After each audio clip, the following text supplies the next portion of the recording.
Some nights, dinner needed to happen fast. And back before takeout was a tap away, we turned to these quick-fix meals that saved supper time. Come join me as I take you through some of America's most beloved and nearly forgotten 15-minute dinners. You might find a few old favorites you didn't know you missed. Minute steak bears a name that meant exactly what it said. You didn't need a wristwatch to time it. Just a good hot skillet and a couple minutes, tops. Back in the 50s and 60s, this was one of Mom's weeknight miracles we leaned on when the clock was ticking and bellies were rumbling. Minute steak was really just a thin cut of beef, usually from the round or sirloin. Not fancy, not expensive, but dependable. It was tenderized ahead of time, either run through a mechanical tenderizer or pounded thin with a mallet in the kitchen. Looked like a little flattened piece of steak with a few crisscross marks if it was machine tenderized.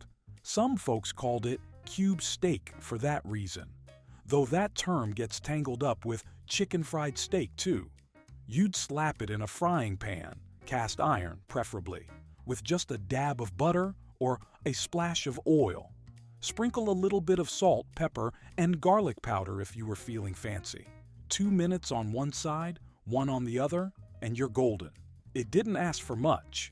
Served up with instant mashed potatoes and maybe some canned green beans, and you had supper on the table in 15 minutes flat. It came into its own in the post-war years, when women were entering the workforce in greater numbers, and convenience was the new currency in American kitchens. Folks didn't have the time or the energy for a slow-roasted chuck roast every Tuesday night. Minute steak stepped in to keep the family fed. Sometimes we'd toss it on a sandwich roll with a slice of onion and a swipe of mustard. Other times it just sat plain on the plate, maybe with a little brown gravy made from a jar or a packet, but it always hit the spot. While minute steak was crowned the king of the quick supper table, there was another kind of royalty strutting its way through the American kitchen. Not so much a dinner-time staple, but a guilty pleasure that was as rebellious as its most famous advocate. I'm talking about the Elvis sandwich. Legend goes it was the king's favorite, Elvis Presley himself. He had a taste for the rich stuff, and this sandwich was no exception.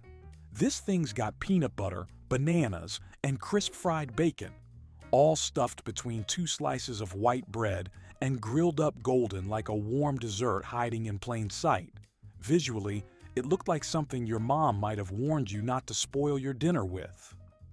2 thick slices of bread oozing peanut butter from the edges, warm banana slices soft enough to melt a little, and that bacon giving it a salty, smoky kick. You could cut it diagonally or eat it whole like Elvis did, grease and all. It didn't come out of some test kitchen or corporate food lab either. This was homegrown Southern indulgence, born of the same Depression-era resourcefulness that gave us fried bologna and tomato sandwiches. Bananas were cheap, peanut butter was filling, and bacon. Well, bacon was bacon. Making it didn't take more than 10 or 15 minutes, start to finish. You'd fry up a couple strips of bacon, mash or slice a banana. Spread peanut butter on the bread, both slices if you were smart, and layer it all in there. Butter the outsides, toss it in a hot skillet, and grill it like a grilled cheese until it was toasty and warm all the way through. Given its indulgent nature, you didn't have this as often as Mom's Wednesday night meatloaf. This was for when you needed a little pick-me-up, or when you just wanted to feel like a rock star for a minute. All right, let's swing the pendulum back to something that actually looked like a proper Sunday dinner. This next one is called city chicken. Now, here's the funny thing. There's no chicken in this dish, not a feather. Most of the time, what you got was pork, sometimes veal if the budget allowed, all cubed up and skewered on little wooden sticks to look like drumsticks. That's where the chicken part came in. Working folks in cities like Pittsburgh, Cleveland, and Detroit came up with it back in the early 20th century. when chicken was more expensive than pork. City chicken looked like a cross between a kebab and a breaded cutlet. You'd see 5 or 6 cubes of meat lined up on a stick, rolled in seasoned breadcrumbs, dipped in egg wash first, and then browned in a hot skillet. You could bake it after browning, but if you were in a hurry, and most of us were, it could go from fridge to frying pan to plate in 15 minutes easy, especially with thin-cut pork cubes. The beauty of it was how you could make it look well thought out without all the fuss. You'd brown up the skewers in a bit of oil or shortening until the breadcrumbs were golden and crispy. Splash a little broth or water in the pan and cover it for a couple minutes to steam the meat through. That's it. Done. No bone to deal with, just meat on a stick simplicity. We served it with buttered noodles or a scoop of creamed corn if the pantry was running low. It had that meat and potatoes heartiness, but didn't ask for hours of oven time like a roast. And even without giving it much time, city chicken tasted like it was made with love. That's a thread you'll notice running through all these old dishes. And out of all the 15-minute meals out there, this next one might be the most familiar. This right here's a breakfast for dinner favorite that showed up on more tables than folks like to admit. And I'll tell you what, when the day had been long and the fridge was looking bare, Spam and eggs could turn things around in no time flat. Spam, of course, was that famous canned meat from Hormel, rolled out in 1937, and found in just about every pantry across the country by the time the war hit. It was cheap, shelf-stable, and lasted practically forever. And once you opened a can, you could fry it up faster than you could butter toast. You can eat it straight from the can and call this a 1-minute dinner, sure. But slicing it up and hitting it with a hot pan is where the good stuff's at. Those edges crisped up into golden little crowns, and it gave off a smell that was halfway between bacon and ham. Sweet, salty, and smoky. As for the eggs, that's up to you. Scrambled if you were in a real hurry. Sunny side up if you had an extra minute. Some folks even cracked the eggs right into the pan after the Spam browned, letting it soak up a bit of that flavor. Served side by side or in a sandwich. Either way, you were done in 10, maybe 15 minutes tops. Spam and eggs turned out to be one of America's most popular combinations thanks to 2 things: how quick you could whip them up and how cheap they were to buy. It was a working man's meal, but it was also embraced by military families, small-town diners, and just about anyone who knew their way around a cast-iron skillet. Let's not forget one of the all-time champions of quick comfort, grilled cheese and canned tomato soup. If there was ever a meal that wrapped you up like a warm blanket on a cold evening, this was it. And best of all, you could go from hungry to happy in under 15 minutes, no question. Grilled cheese is best when made with white bread and a couple slices of Kraft Singles American cheese. Pat that with some margarine or butter spread on the outside. Then toss it in a hot skillet, low and slow, and wait for that golden crust to form. Flip it once, and there it was. Crispy on the outside, gooey on the inside, just the way we liked it. Some folks got fancy with cheddar, or added a slice of tomato or ham, but you don't really need the frills. And the soup, get that straight from a red and white Campbell's can, which you probably have sitting in your kitchen cupboard already. Dump it into a pot, add a can of milk, and heat it up till it was steaming. It had that sweet, tangy taste, smooth as could be. Nothing like homemade, but we weren't asking for homemade. We were asking for done.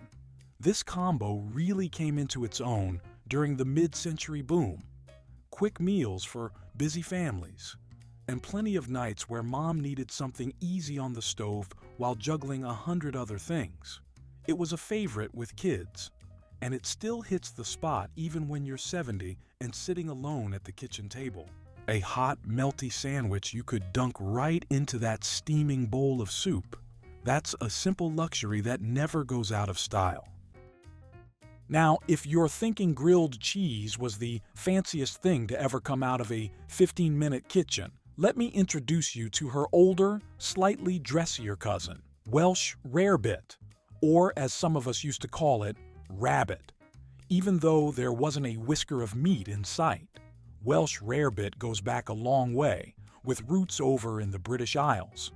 But it found a second home here in American kitchens during the early to mid-20th century. You'd see it on menus in lunch counters, church cookbooks, even TV dinners for a spell. And though the name sounded foreign and a little highfalutin, what it really boiled down to was this: hot cheese sauce poured over toast.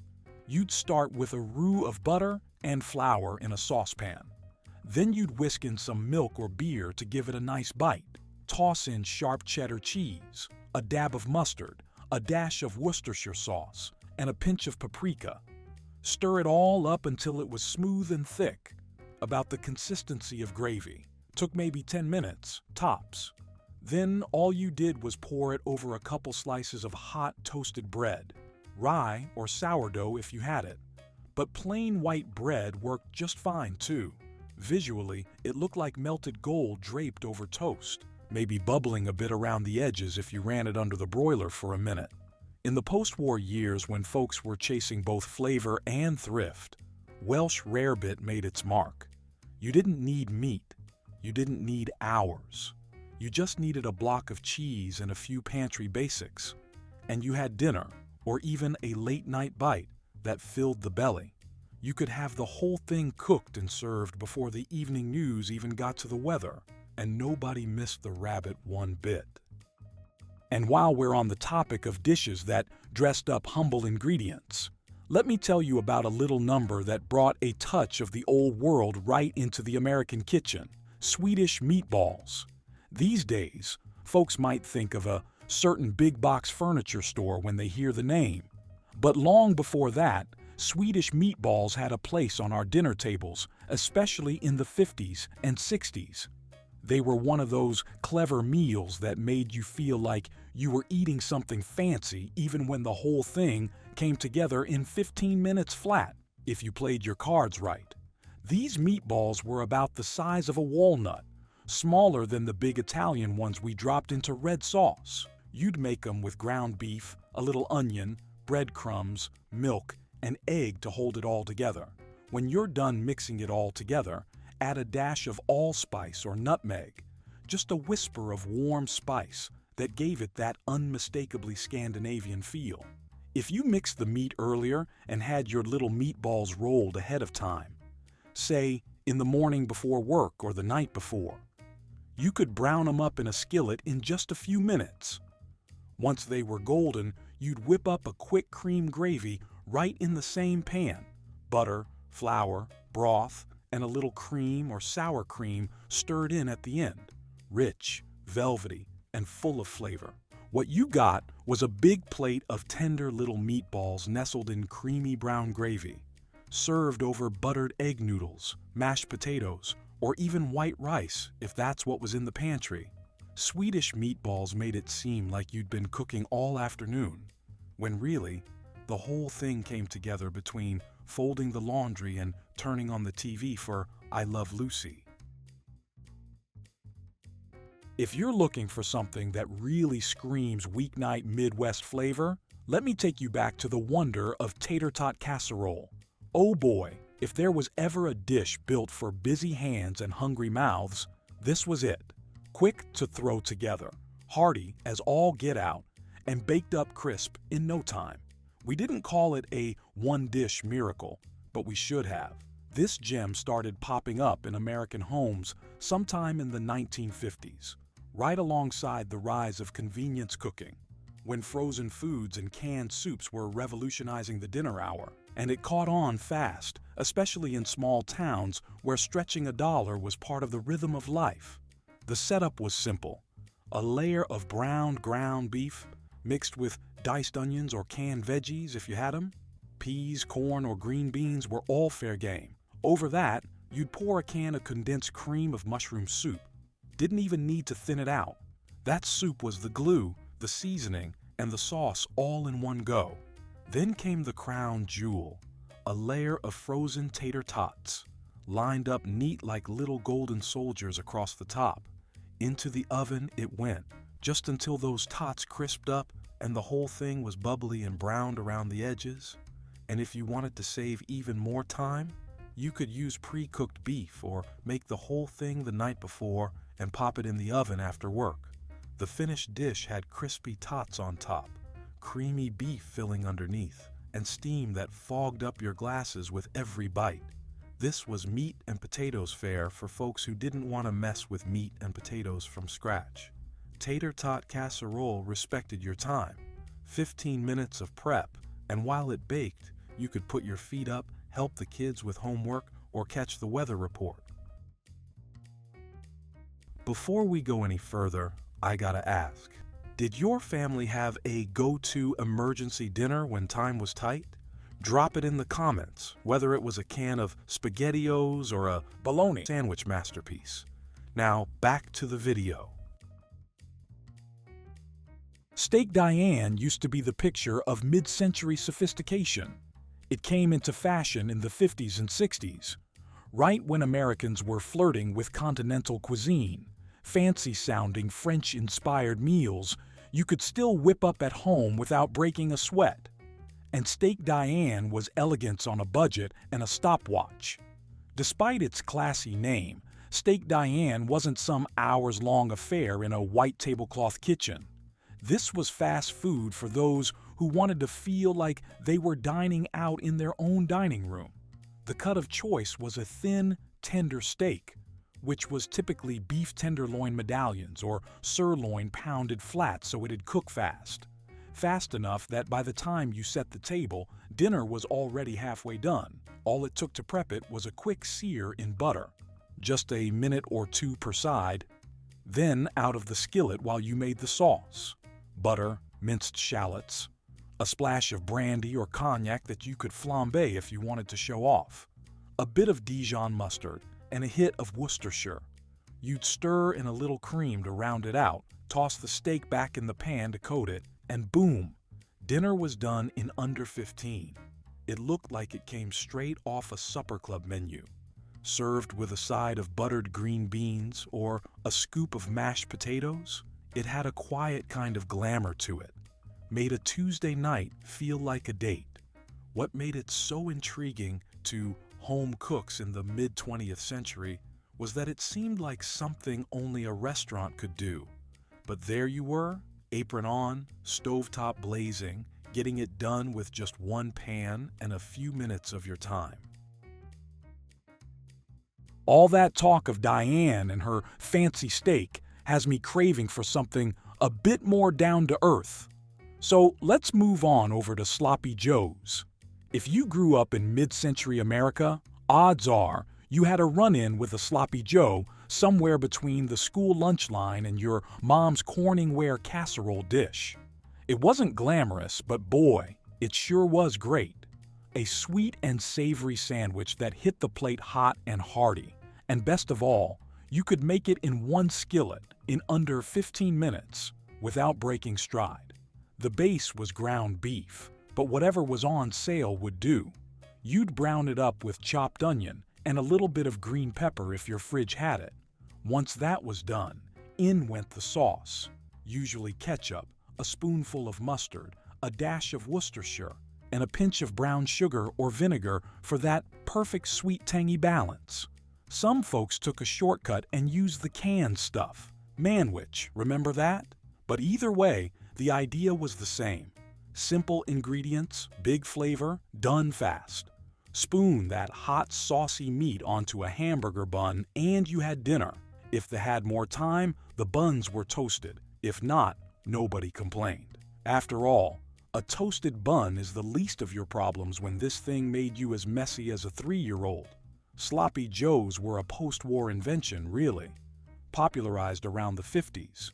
It stretched a pound of beef across 4, maybe 5 sandwiches, especially if you added some filler like breadcrumbs or diced veggies. They looked like little towers of chaos, with the sauce spilling out the sides and buns sliding off if you weren't careful. But that was part of their charm. Even though they were messy, no one ever turned one down. Now let's go to an old favorite that brought a bit of East Asia right into our American weeknights: chicken stir-fry. This one showed up in home kitchens during the 60s and 70s, when grocery stores began stocking soy sauce on the regular, and folks were getting curious about flavors beyond salt and pepper. And for a generation that still valued a quick, hot meal after a long day, stir-fry was a godsend. One pan, one burner, 15 minutes flat. That's all it took. To make it, you'd start with boneless chicken. The trick was slicing it thin so it cooked up in no time. Toss it in a little oil with garlic or ginger, and you were halfway there before you knew it. Then came the vegetables: bell peppers, broccoli, carrots, maybe some onions or snow peas. Whatever you had in the crisper drawer worked fine, and the beauty was you could use them fresh or frozen. Stir-frying meant high heat and constant motion, so nothing had time to get mushy or overdone. Once the meat and veggies were sizzling, in went the sauce, which was usually a mix of soy sauce, a little vinegar, and a pinch of sugar or a squirt of ketchup if you were looking to get more out of it. Some folks added a cornstarch slurry to thicken it up, but even without it, the flavor did the talking. Looking at it, you would see bright, glossy vegetables, tender strips of chicken, all glistening in that savory sauce. Spoon it over a pile of steamed white rice, and you had yourself a meal that looked and tasted good. When you're trying to get dinner on the table fast without making a mountain of dishes, chicken stir-fry was a real champion. One cutting board, one pan, one plate per person. Quick cleanup, full bellies, and flavor that punched way above its weight. It doesn't matter where you're from or how you pronounce it. By the middle of the 20th century, this beauty had made its way into just about every American kitchen. And it wasn't just for breakfast either. This was dinner when the fridge was looking sparse, the clock was ticking, and you needed something hot and filling now. The great thing about an omelet is that it's all in the eggs. You crack 2 or 3 into a bowl. Beat them with a fork, add a splash of milk or water if you like it fluffier, a pinch of salt and pepper, and that's it. Then into a hot buttered skillet they go. You pour those eggs in a hot pan and give the skillet a little shake while the edges set. Lift them with a spatula here and there. Let the runny part slide underneath. Takes less than 2 minutes to cook. And deciding on what filling to put in was where your creative side came in handy. Cheese was a no-brainer. American, cheddar, Swiss, whatever you had in the icebox. But you could toss in ham, mushrooms, tomatoes, leftover veggies, even last night's roast if you chopped it up small. This was clean out the fridge food before that ever became a trend. Fold it over once the cheese melts. Let it finish for another 30 seconds or so, and slide it onto a plate. What you get is a golden, pillowy half moon filled with whatever made you happy that day. Served with toast, maybe a little fruit or some sliced tomato, and that was dinner. Just goes to show, sometimes the simplest things stick with us the longest. Beef stroganoff brings back memories of dinner parties where folks wore slacks and poured wine from a jug with a candle stuck in it. Stroganoff had that continental ring to it, like you were bringing a little bit of Europe to your Formica kitchen table. But truth be told, once American home cooks got their hands on it, this dish turned into a true weeknight workhorse. Quick, rich, and deeply satisfying. Traditionally, the dish came from Russia, where it was made with strips of beef and sour cream. But the American version was faster and made to suit the average family pantry. To make it, take a bit of beef and cut into thin strips to cook fast. The thinner the meat, the quicker it browned. Less than 5 minutes in a hot skillet with a little oil or butter, just enough to get that golden edge. Next came the mushrooms and onions, sautéed right in the same pan. Let it soak up all that flavor, then make the sauce. A dollop of sour cream, a splash of beef broth or bouillon, and even a bit of ketchup or Worcestershire, depending on the recipe your grandma rolled with. Some folks added cream of mushroom soup to really speed things along, and that worked just fine too. Once the sauce thickened and the meat was nestled back in, you had yourself a stroganoff. All that was left was spooning it over rice or buttered egg noodles. The whole thing came together in one skillet, quick as a snap, but tasted like you'd spent hours fussing. When made right, it looked rich and creamy, the beef glistening in that velvety sauce, steam rising off the noodles. You didn't need a passport or a lot of time to eat like royalty. You remember pudgy pies, don't you? They're also known as campfire pies or hobo pies. But to me, they were always just pudgy pies, because of how the bread puffed up all golden and warm inside that cast iron sandwich press, especially for us kids of the 50s and 60s. Back when camping was king and dinner didn't always come from the kitchen.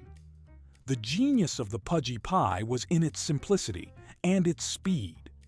You'd take 2 slices of plain white bread, butter the outsides like you were making a grilled cheese, and then fill the middle with just about anything you had on hand, savory or sweet. This little sandwich iron could do it all.